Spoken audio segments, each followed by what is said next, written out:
नमस्कार दोस्तों, स्वागत है आपका इकोनॉमिक मास्टर यूट्यूब चैनल पर। आज हम करेंगे नाबार्ड के पीवाईक्यू।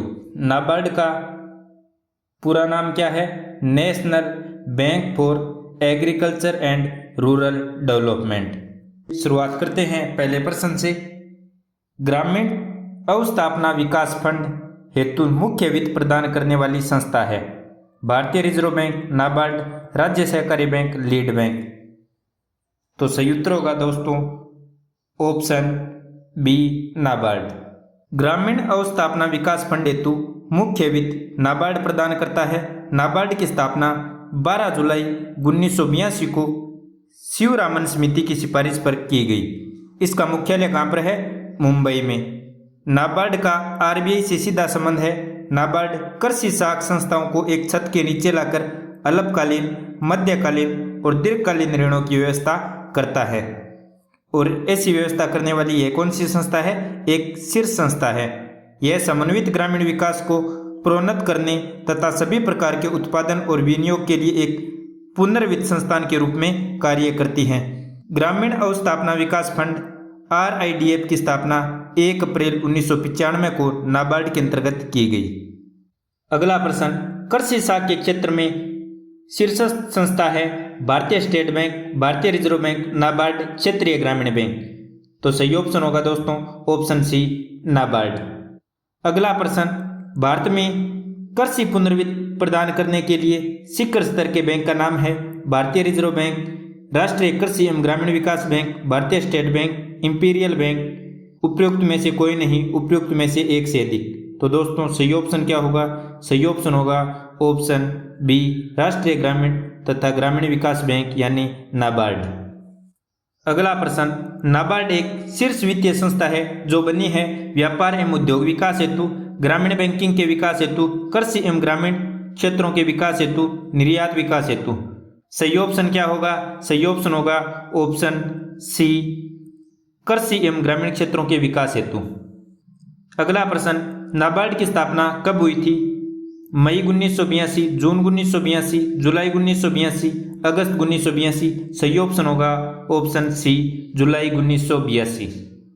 अगला प्रश्न, कृषि क्षेत्र का शीर्ष बैंक है पंजाब नेशनल बैंक, भारतीय state bank, NABARD, central bank of India. सही ऑप्शन होगा ऑप्शन सी, नाबार्ड। नाबार्ड की स्थापना कब हुई थी? 12 जुलाई 1989 को। अगला प्रश्न, नाबार्ड का क्या अर्थ है? राष्ट्रीय कृषि एवं ग्रामीण विकास बैंक, राष्ट्रीय कृषि विकास एवं ग्रामीण विकास,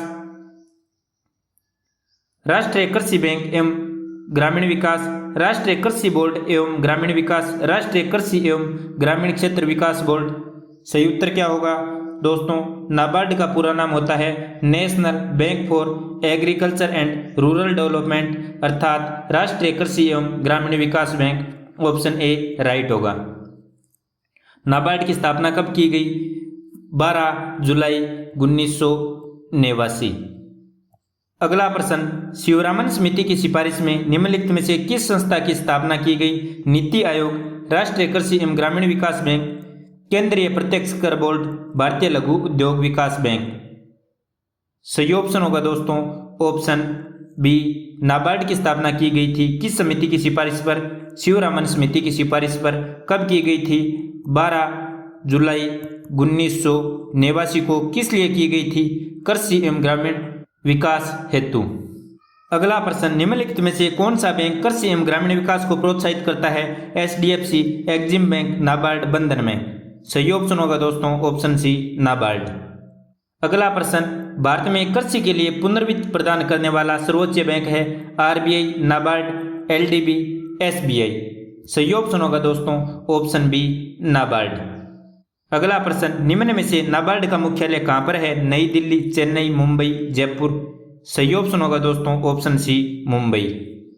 अगला प्रश्न, नाबार्ड संबंधित है राष्ट्रीय कृषि विकास संस्था, राष्ट्रीय ग्रामीण विकास संस्था, राष्ट्रीय कृषि बैंक तथा ग्रामीण विकास राष्ट्रीय वित्तीय संस्था। सही ऑप्शन होगा दोस्तों ऑप्शन सी, राष्ट्रीय कृषि बैंक तथा ग्रामीण विकास। अगला प्रश्न, कौन सा बैंक कृषि ग्रामीण वित्त की आवश्यकताओं तक सीमित है? SBI, NABARD, IFC, RBI। सही ऑप्शन होगा दोस्तों ऑप्शन बी, नाबार्ड कृषि ग्रामीण वित्त की आवश्यकताओं तक सीमित है। अगला प्रश्न, ग्रामीण अवसंरचना विकास फंड हेतु मुख्य वित्त प्रदान करने वाली संस्था है भारतीय रिजर्व बैंक, नाबार्ड, राज्य सहकारी बैंक, लीड बैंक। तो दोस्तों सही उत्तर होगा ऑप्शन बी, नाबार्ड। अगला प्रश्न, भारत में नाबार्ड में पुनः वित्त उपलब्ध नहीं कराता अनुसूचित व्यापारिक बैंकों को, क्षेत्रीय ग्रामीण बैंकों को, निर्यात आयात बैंकों को, राज्य भूमि विकास बैंकों को। सही ऑप्शन होगा दोस्तों ऑप्शन सी, निर्यात आयात बैंकों को नाबार्ड पुनः वित्त उपलब्ध नहीं कराता, जबकि अनुसूचित व्यापारिक बैंक, क्षेत्रीय ग्रामीण विकास बैंक, राज्य भूमि विकास बैंक को उपलब्ध करवाता है। देश में कृषि एवं ग्रामीण विकास हेतु वित्त उपलब्ध कराने के लिए शीर्ष संस्था के रूप में नाबार्ड की स्थापना 12 जुलाई 1982 को की गई। नाबार्ड ग्रामीण ऋण ढांचे में एक शीर्षस्थ संस्था के रूप में अनेक वित्तीय संस्थाओं जैसे राज्य भूमि विकास बैंक, राज्य सहकारी बैंक, अनुसूचित वाणिज्य बैंक, क्षेत्रीय ग्रामीण बैंक को पुनर्वित्त सुविधाएं उपलब्ध कराता है। इसमें निर्यात आयात बैंक शामिल नहीं है। नाबार्ड ग्रामीण क्षेत्रों में उत्पाद गतिविधियों के विस्तृत क्षेत्रों को बढ़ावा देने के लिए ऋण देता है। अपनी ऋण संबंधी आवश्यकताओं की पूर्ति के लिए नाबार्ड भारत सरकार, विश्व बैंक तथा अन्य एजेंसियों से राशियां प्राप्त करता है। अगला प्रश्न, ग्रामीण परिवारों को निम्नलिखित में से कौन सीधी ऋण सुविधा प्रदान करता है या करते हैं? क्षेत्रीय ग्रामीण बैंक, कृषि और ग्रामीण विकास के लिए राष्ट्रीय बैंक, भूमि विकास बैंक। सही कूट का चयन करना है, 1 और 2, केवल 2, 1 और 3, 1, 2 और 3। दोस्तों ग्रामीण परिवारों को सीधा ऋण क्षेत्रीय ग्रामीण बैंक देती है, ऑप्शन 1 राइट है। कृषि और ग्रामीण विकास के लिए राष्ट्रीय बैंक सीधा ऋण नहीं देता है, भूमि विकास बैंक सीधा ऋण देता है, तो ऑप्शन 1 और 3 ऑप्शन सी राइट होगा। नाबार्ड ग्रामीण परिवारों को सीधे कोई सेवा सुविधा प्रदान नहीं करता, बल्कि यह वाणिज्यिक, सहकारी तथा क्षेत्रीय ग्रामीण बैंकों में पुनर्वित्तयन करता है। भूमि विकास बैंक ग्रामीण साख की दीर्घकालीन आवश्यकता की पूर्ति करते हैं। क्षेत्रीय ग्रामीण बैंक समाज के कमजोर वर्गों को ऋण प्रदान करते हैं। दिए गए 4 कथनों पर विचार कीजिए और दिए गए विकल्पों में से सही उत्तर चुनिए। वित्त वर्ष 2020-21 के दौरान नाबार्ड कंसल्टेंसी सर्विसेज निम्नलिखित में से किस कार्य में शामिल नहीं थी? किसान क्रेडिट कार्ड योजना, केसीसी और हथकरघा क्षेत्र का व्यापक अध्ययन, एसजेवीएन द्वारा निर्मित शौचालयों का तृतीय पक्ष सर्वेक्षण, सीमा क्षेत्र विकास कार्यक्रम का तृतीय पक्ष सर्वेक्षण। अब राज्य में दीनदयाल उपाध्याय ग्रामीण कौशल विकास योजना DDU-GKY के लिए केंद्रीय तकनीकी सहायता एजेंसी थी। ऑप्शन 1 इनमें से कोई नहीं, ऑप्शन बी 2 और 4, ऑप्शन सी 1 और 3, ऑप्शन डी उपयुक्त सभी। किन कार्यों में शामिल नहीं थी पूछ रखा है? किसान क्रेडिट कार्ड योजना और हथकरघा क्षेत्र का व्यापक अध्ययन में शामिल थी। एसजेवीएन द्वारा निर्मित शौचालय का तृतीय पक्ष सर्वेक्षण करती थी। सीमा क्षेत्र विकास कार्यक्रम का तृतीय पक्ष निरीक्षण करती थी। नाबकुंस अब राज्य में दीनदयाल उपाध्याय ग्रामीण कौशल विकास योजना के लिए केंद्रीय तकनीकी सहायता एजेंसी थी। तो चारों ऑप्शन थे, पूछ क्या रखा है किस में शामिल नहीं थी? तो होगा इनमें से कोई नहीं, ऑप्शन ए राइट आंसर होगा। NABARD consultancy services national bank द्वारा एग्रीकल्चर एंड रूरल डेवलपमेंट द्वारा प्रस्तावित एक पूर्ण स्वामित्व वाली सहायक कंपनी है। इसका उद्देश्य कृषि, ग्रामीण विकास और संबंधित क्षेत्रों के लिए सभी क्षेत्रों में परामर्श प्रदान करना है। अगला प्रश्न, निम्नलिखित में से कौन कृषि वित्त का प्रमुख सिद्धांत है? उद्देश्य, व्यक्ति, उत्पादकता नियोजन, उपयुक्त सभी। तो सही ऑप्शन होगा दोस्तों ऑप्शन डी उपयुक्त सभी।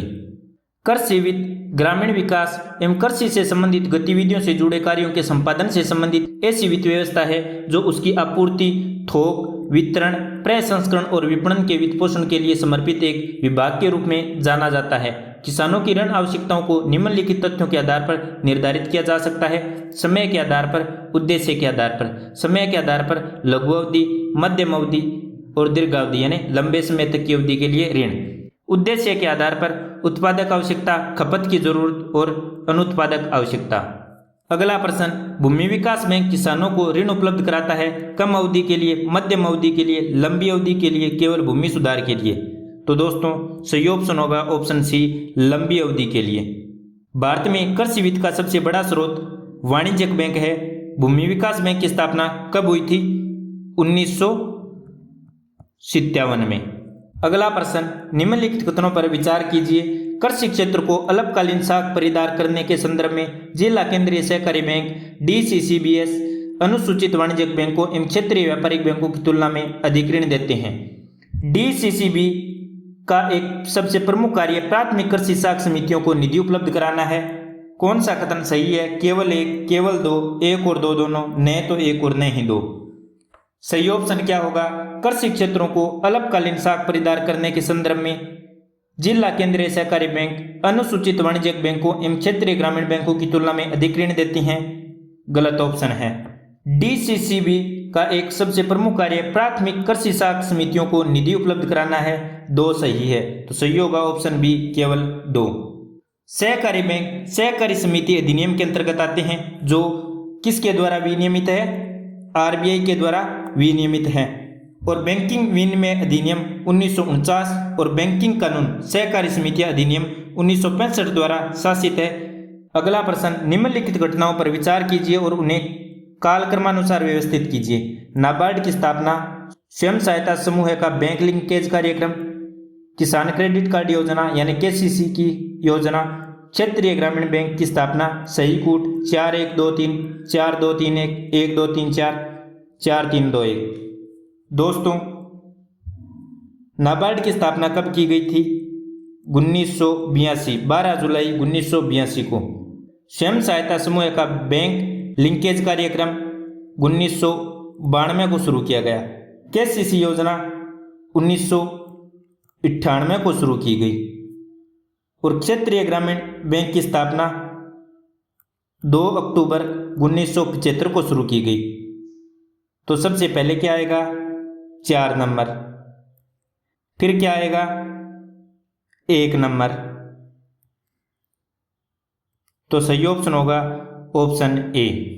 अगला प्रश्न, सर्वप्रथम क्षेत्रीय ग्रामीण बैंक की शुरुआत कब की गई? 1955, 1965, 1975, 1980।